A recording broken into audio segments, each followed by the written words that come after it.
My name is Elias Thorne, and up until last Tuesday, I thought the worst thing about living in Whispering Pines Estates was the HOA's endless list of rules. No chickens, no visible laundry lines, grass no taller than 3 inches, paint colors pre-approved from a palette that looked like it was chosen by someone afraid of joy. I bought the old 5-acre ranch on the edge of the development 10 years ago, back when the land was still cheap and the covenants were just a stack of papers I skimmed before signing. It was my quiet corner of the world. Red barn, split-rail fence, a small herd of Angus, 2 horses, and enough elbow room to breathe. I never bothered anyone. I mowed my front strip to keep the fines away, paid my dues on time, and kept the livestock fed and happy. That was supposed to be enough. Then Karen Whitaker moved in next door. She wasn't just any neighbor. She was the kind of person who weaponized politeness. Just a friendly reminder. Her notes began, always typed on cream cardstock and slipped under my door like poison pen letters from a Victorian novel. The notes escalated. My horses were disruptive, their manure an olfactory assault, the barn's weathered red paint a visual eyesore inconsistent with community standards. She ran for HOA president unopposed and won by a landslide because no one else wanted the job or the target on their back. I ignored most of it. I dealt with worse in the oil fields of West Texas before I cashed out and came home to raise cattle and finally sleep through the night. But last month, she crossed a line I didn't even know existed. I came home early. It was a Wednesday, just after 2 in the afternoon. I'd driven into town to pick up a load of alfalfa and vet supplies, but the feed store was out of the brand my old mare needs for her ulcers. I turned around, annoyed but not in a hurry. The radio was playing some old Waylon Jennings tune, windows down, October air cool against my forearms. I pulled onto my gravel drive and saw 3 cars parked in front of the barn that didn't belong there, a silver Lexus, a black Mercedes, and a white county assessor sedan. I killed the engine and stepped out slowly. Karen stood on my porch in a peach cardigan and khakis, clipboard in hand, gesturing toward the barn like she was conducting an orchestra. 2 men in suits, one I recognized as the HOA attorney, the other a stranger with a tape measure, nodded along. A woman in a blazer held a stack of glossy flyers. I could see the headline from 50 yards away. Exclusive ranch-style retreat. 5 acres. Immediate occupancy. My stomach dropped the way it does when you realize the floor isn't where you thought it was. I walked up, boots crunching gravel, and Karen turned with the smile she reserved for people she was about to ruin. Elias, what a surprise. We weren't expecting you until after 5. That's my house, I said. My voice sounded flat, even to me. Why are there flyers with my address on them? The assessor cleared his throat. Mr. Thorne, we received documentation indicating you are relocating. The property has been listed under a power of attorney. Power of attorney? I laughed once, short and bitter. I didn't sign anything. Karen tilted her head, sympathetic. Honey, it's all legal. You've been unwell. We've been worried. The board voted to appoint a guardian ad litem after your last missed meeting. We just want what's best for the community and for you. I stared at her. You had me declared incompetent. Not me, she said sweetly. The board. Unanimous vote. We have medical documentation. I haven't seen a doctor in 3 years. She shrugged one shoulder. Sometimes these things move quickly when safety is involved. The realtor stepped forward, all teeth and enthusiasm. We've already had 3 offers above asking. You'll be able to downsize somewhere. Manageable. Maybe one of the condos on Pinecrest. I looked past them in my barn, at the horses watching from the paddock, at the Angus grazing the back 40 like nothing was wrong. Then I looked at Karen. You forged my signature, I said quietly. Elias, please don't make a scene. I took one step toward her. The attorney moved between us like a human shield. Sir, I advise you to calm down. We have documentation. Show it to me. He hesitated. Karen didn't. She pulled a manila folder from her oversized purse and handed it over with the air of someone bestowing a favor. I flipped it open.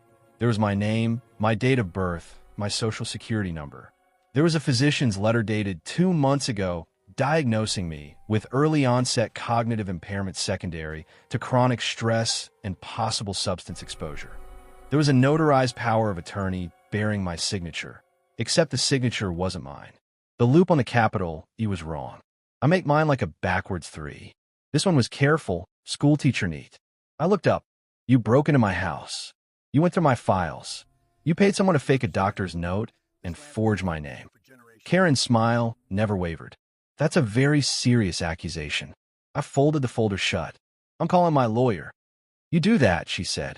In the meantime, the open house is scheduled for Saturday. The board has already approved the sale, proceeds going into a trust for your care. I felt something cold and bright ignite behind my ribs. I turned and walked back to my truck. They watched me go, probably thinking I was running. I wasn't. I drove straight to the county sheriff's substation. Deputy Morales knew me. We'd worked together on a cattle theft case 2 years back. I laid the folder on his desk, told him everything, and asked him to run the physician's name.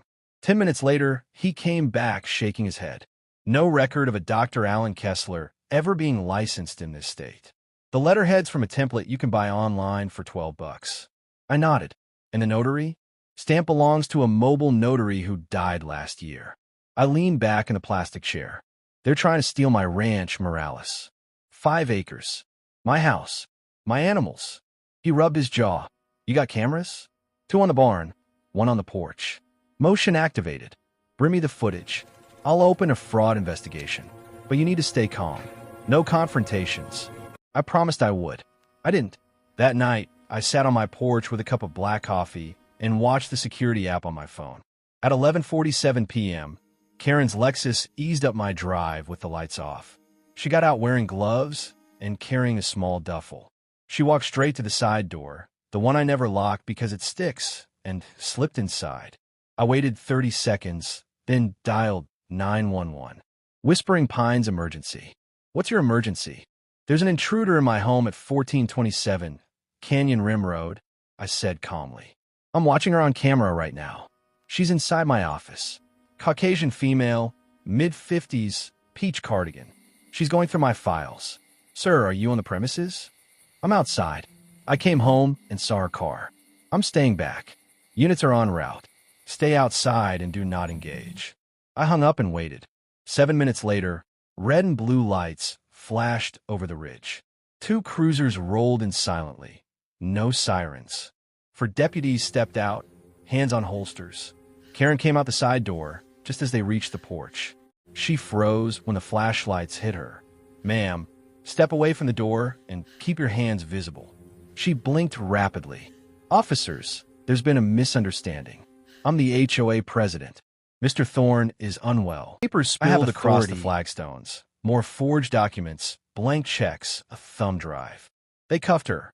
I walked up then slow, hands in my pockets. Karen saw me, and her face twisted. You set me up. No, I said. You set yourself up. You just picked the wrong night to break in. The deputies read her rights while she stared at me like I'd grown horns.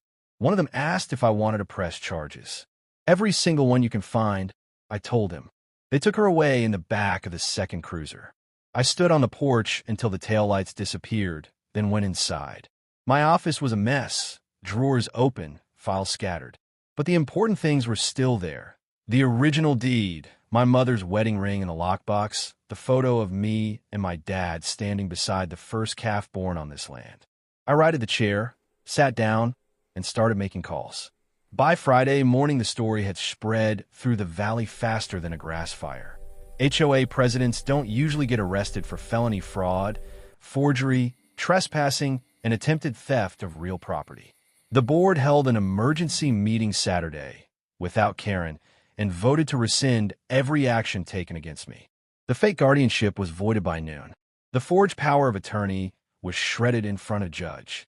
The realtor pulled the listing. The flyers disappeared from every mailbox on the street. Karen posted bail Monday. She hasn't come back to Whispering Pines. Word is she's staying with her sister in Reno, waiting for the criminal trial. The civil suit I filed against her personally, and the HOA for failing to supervise her, will probably settle out of court. My lawyer says 6 figures, easy. I told him to donate half to the local animal shelter. The other half will fix the barn roof and buy a new hay baler. Last night, I sat on the porch again, same coffee, same chair. The horses were dark shapes against the moonlit pasture. Somewhere down the road, a coyote yipped, answered by another. Normal sounds. My sounds. I looked over at Karen's house. Dark windows, for sale sign staked in the yard. I raised my mug in a silent toast. Here's to coming home early.